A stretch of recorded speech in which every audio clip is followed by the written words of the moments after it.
Chers auditeurs de la radio, web radio www.rdimboa.com et merci de nous faire confiance une fois de plus pour le quatrième numéro du spécial Chan Maroc 2018. On est pratiquement au thème de cette compétition, ce sera dans 24 heures et nous on a choisi pas les moindres cet après-midi pour nous accompagner pour essayer de décrypter cette finale qui va opposer demain le Nigeria au pays hôte, à savoir le Maroc, les chances des uns et des autres, les forces en présence, comment ils ont fait pour arriver à ce niveau. Et pour nous accompagner cet après-midi, on vous l'a tantôt dit, on ne sera pas avec les moindres du football africain, du football mondial, Aziz Boudebala, qui nous fait l'amitié. Bon après-midi et surtout merci de nous faire confiance. Je vous en prie.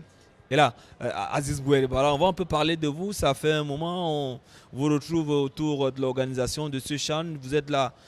Qu'est-ce qui est devenu Aziz Boudebala après sa carrière aujourd'hui? Il s'occupe à quoi?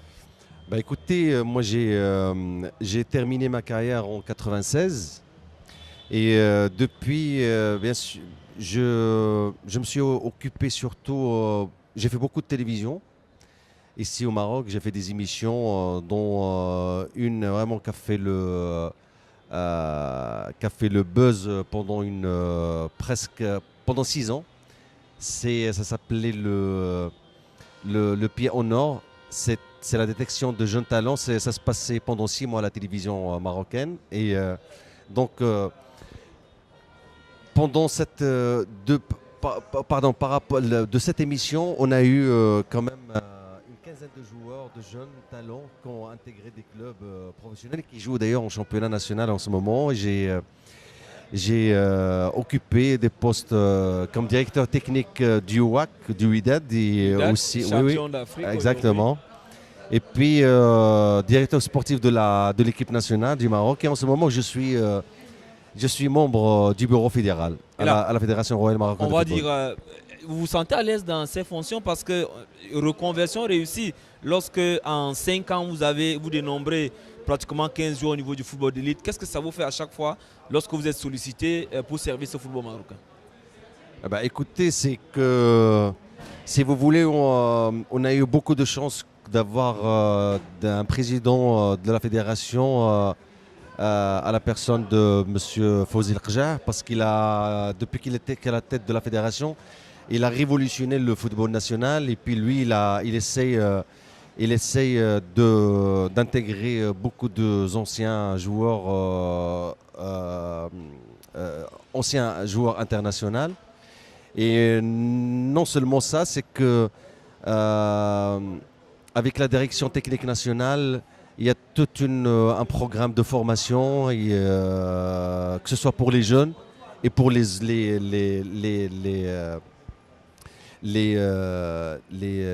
cadres la formation nationaux. des formateurs et surtout Exactement. la formation des jeunes. Et puis aussi, en ce moment, on est une quinzaine de joueurs anciens internationaux qui font un master de management avec le CDES, le Centre de droit et de l'économie du sport. C'est que ça veut dire chez nous, ça bouge énormément et comme je le disais tout à l'heure, c'est grâce à Allah subhanahu wa ta'ala et puis à notre président. Et c'est une bonne chose. Et ce qu'il y a, c'est que lui, sincèrement, il va à une vitesse exponentielle. Exactement, c'est qu'on dirait qu'il conduit une Ferrari et puis on doit le suivre. Mais là, on sait le plus souvent que les anciens footballeurs sont renvoyés au calendrier grec. Les anciens footballeurs dans certains pays ne sont même pas reconnus.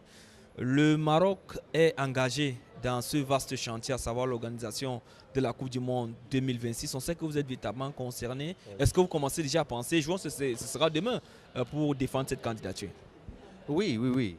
De toute façon, le Maroc, je pense que la candidature marocaine, ce n'est pas seulement une candidature du Maroc, mais c'est la candidature du continent africain qui nous est cher. Et je pense que c'est dans la logique, normalement, le continent africain devrait organiser la Coupe du Monde 2026. C'est pas normal, nous, en tant qu'Africains, nous considérons que l'Afrique, le continent africain, Soit un peu marginalisés à ce niveau. Exactement. Parce qu'il y a une double candidature des pays occidentaux. Mais on a vu, par exemple, en 2010 en Afrique du Sud, tout le monde est reparti avec ce vuvuzela, tout le monde est reparti satisfait. Oui, c'est pour ça que j'ai dit que le continent africain a toujours produit des grands joueurs depuis toujours, hein, depuis les années 60. Et surtout, en ce moment, c'est que le plus grand club européen contient des joueurs africains de haut niveau. On va dire 40-50% même viennent d'Afrique. Et c'est des grands clubs, hein, je dis, c'est les clubs de renommée. Un petit détour par le service commercial, vous savez, c'est une exigence pour nous, c'est ça qui nous permet d'être là. On revient, nous sommes toujours en compagnie d'Aziz Boulebala. À la présentation, je suis fils Daniel Indjek. On parle du CHAN Maroc 2018 sur votre web radio www.erdimboa.com. Aziz Boulebala, avant de rentrer dans le vif du sujet, il y a quand même cet événement qui nous interpelle. La Coupe du Monde 2026, c'est une affaire de l'Afrique et il est question que l'Afrique porte cette candidature. Oui, de toute façon, le Maroc, c'est, comme vous le savez très bien, c'est la 5e fois qu'il se présente pour organiser la Coupe du Monde. Et j'espère que ce sera la bonne, parce que cette fois-ci, il y a le Maroc qui ne représente pas seulement notre cher pays, mais il représente le continent africain. Et donc, ce qui fait, c'est que en tout cas, nous, c'est-à-dire, moi je parle au nom de tous les Africains. Je pense c'est dans la logique que le Maroc, normalement, devrait organiser la Coupe du Monde 2026, puisque un continent immense avec tout ce qu'il a produit comme star de football depuis les années 60, c'est anormal c'est pas logique qu'il organise une seule fois la Coupe du Monde. Les États-Unis l'ont déjà organisé, le Mexique, tous les continents. Donc, je pense que le Maroc présente un dossier très solide. Et on est très confiants. Je pense qu'avec l'aide de tous nos pays amis... C'est 56 États. Exactement. Si on venait à se mettre ensemble, comme le président de la CAF l'a dit, on ferait quand même des bonnes choses. Ou encore, on accompagnerait cette candidature. Oui. Il est question de créer le bon lobby. Tout à fait. Parce que moi, quand j'ai discuté avec mes amis, les anciens gloires du football africain, on a le sentiment que, ce que je disais tout à l'heure, si on travaille ensemble, surtout dans la formation des jeunes talents, vraiment la vraie formation. Et je crois que le continent africain, on pourrait peut-être, dans une dizaine d'années, non seulement participer dans une compétition mondiale comme la Coupe du Monde, c'est juste pour la participation, mais je pense qu'on serait capable de rivaliser les grandes nations comme l'Allemagne, comme l'Italie, comme la France et d'autres. Vous me tirez le verre du nez. À quand le continent africain pensera à arriver au moins en finale de cette Coupe du Monde? Je pense que dans pas très longtemps. Moi, je suis. Ce qu'il faut faire, c'est de mettre à la disposition de jeunes talents le terrain adéquat pour qu'ils puissent justement exercer ce sport vraiment que le monde entier adore. Et je crois, comme je dis, que le continent africain aujourd'hui, c'est pas moi qui le dis, c'est qu'il y a tous les comme j'ai vécu pendant plusieurs années. Tout le monde est mobilisé. Non, oui, comme j'ai vécu pendant plusieurs années en Europe, je sais que les Européens, ils sont convaincus que le vrai talent de jeunes se trouve dans le continent africain. Et comme je dis, si on fait un travail, vraiment un travail de fond, un travail qui pourrait faire avancer, y mettre plutôt au sommet de la pyramide ces jeunes talents. Je crois que dans une dizaine d'années, on trouvera une équipe africaine en finale de la Coupe du Monde. Et là, peut-être pour parler, on a cette candidature du Maroc qui est... On a pris 2 jeunes footballeurs que tout le monde connaît, Samuel Eto'o, Didier Drogba, qui ont accepté accompagner le Maroc, qui ont accepté poser leur image. Aujourd'hui, pour vous, qu'est-ce qu'il faudra faire pour que cet écho, cet appel puisse être entendu au moins par ces différents pays africains? Bah écoutez, je pense qu'on a déjà, le Maroc a déjà le soutien de Drogba et d'Eto'o et de d'autres joueurs bien d'autres comme vous. Exactement. C'est qu'ils vont, pour le faire entendre au monde entier, que le continent africain a besoin d'organiser cette Coupe du Monde de 2026. Et je crois que le Maroc, aujourd'hui, vu sa situation géographique, il dispose vraiment de beaucoup des infrastructures vraiment adéquats. C'est pratiquement un vaste chantier. Exactement. Et puis en plus de ça, il y a des chantiers qui sont déjà en construction. Comme il l'avait dit la dernière fois, le ministre, que ce soit du sport ou le ministre du budget ou le président de la fédération, que ces projets, qu'on organise la Coupe du Monde ou pas, ils vont être, c'est-à-dire les chantiers continueront ils ne s'arrêteront pas. Et, ce sera aux grandes dames de la jeunesse. Oui. Surtout comme je vous disais, les atouts du Maroc, c'est que vu la situation géographique, et puis on dispose vraiment des autoroutes depuis le nord jusqu'au sud. Exactement, il y en a le tramway, on a bientôt le TGV, c'est en 2018. On a les aéroports un peu partout. On a des aéroports internationaux, vraiment. Et puis aussi, c'est vrai que les hôtels, puisque le Maroc, il fait partie, en tout cas, je crois que c'est aujourd'hui, il est le leader côté touristique, que ce soit au Maghreb ou en Afrique.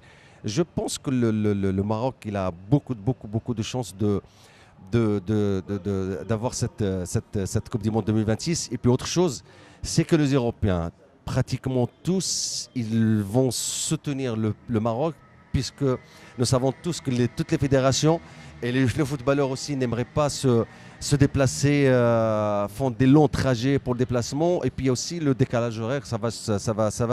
C'est un des atouts, parce que exactement. Le Maroc rassemble pratiquement plusieurs climats, le climat africain, le climat européen, tous ces climats, et surtout se veut aujourd'hui au centre pratiquement de ce monde où on peut en un clic se retrouver pour fêter ensemble pour un événement comme ça. Exact.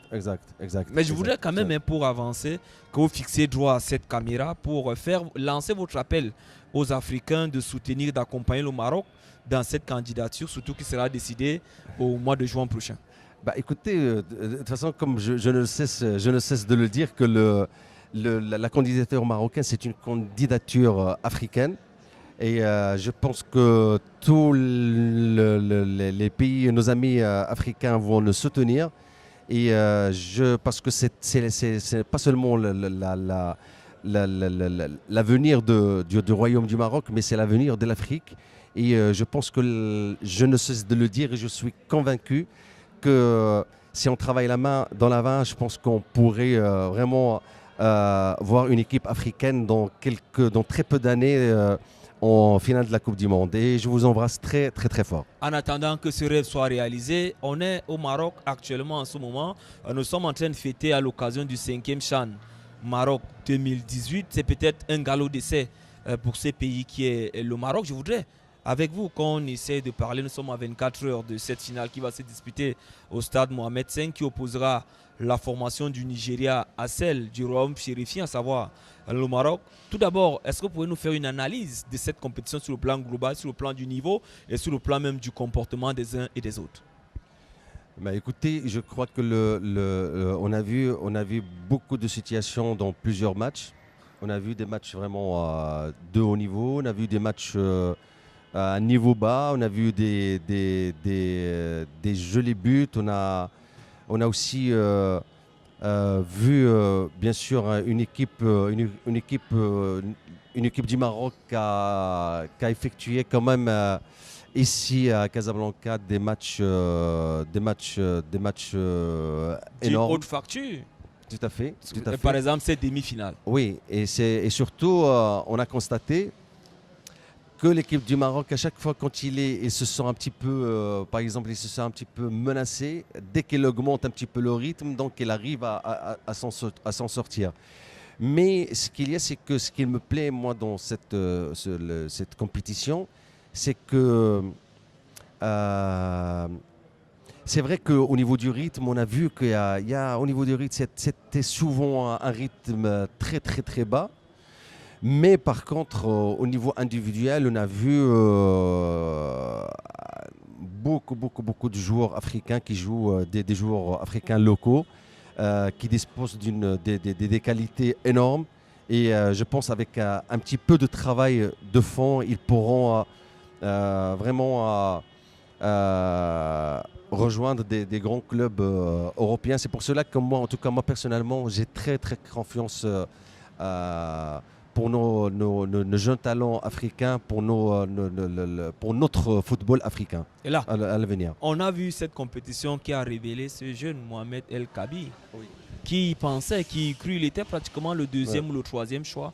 Aujourd'hui titulaire en puissance, il frappe et menace la porte de la Coupe du Monde, la prochaine Coupe du Monde en Russie en juin prochain. Vous savez que le cas de Ayoub El Kabi, c'est pas une première. On a eu beaucoup de joueurs ici au Maroc depuis toujours, et d'ailleurs c'est juste ces dernières années. Si je vous dis que Azaro, le joueur qui joue en ce moment à Al-Ahli, égyptien, le plus grand club, qu'on ne le veuille pas, le club le plus titré en Afrique. En Afrique, Il était il y a 2 ans à quelqu'un inconnu, joué en amateur, et puis après il a adhéré à El Jadida en une saison. Il a pu il a cassé tous les compteurs. casser exactement tous les compteurs. C'est le cas de Ayoub, c'est le cas de beaucoup d'autres joueurs, et je suis sûr certain qu'il y a beaucoup de jeunes comme ça en Afrique. C'est pour cela que moi, à chaque fois, je le dis tout le temps, c'est que le joueur africain n'a pas vraiment besoin de cette formation européenne. Il faudrait qu'on trouve vraiment une formation adéquate à nos jeunes talents pour qu'on puisse arriver à l'âge de 17-18 ans, maximum 19 ans, vraiment au haut niveau. Pour vous, les forces en présence demain côté Nigeria, côté Maroc, qu'est-ce qu'on peut se dire? Ce sera quand même une finale qu'on a voulu, une finale de rêve pour demain. Et une finale contre une équipe nigériane, je pense une des meilleures de ce tournoi. Et ça ne va pas être vraiment facile, mais je pense que l'équipe marocaine, avec le soutien du public, on est capable quand même de réussir l'exploit. Pour vous, si vous avez un pronostic à faire? Je dirais 2-0 pour l'équipe marocaine. On va vous dire infiniment merci d'avoir bien voulu répondre à nos questions en parlant de la Coupe du Monde 2026 et cet événement que le Maroc voudrait bien et cette compétition qui se joue en ce moment. Merci beaucoup. On va vous dire aussi merci de l'autre côté de la régie. J'étais Fils Daniel Indiek pour vous servir. Derrière, de l'autre côté, on avait Armel Daché à la réalisation. Je suis Fils Daniel Indiek. On se retrouve après la finale pour faire le débriefing de ce 5e CHAN Maroc 2018.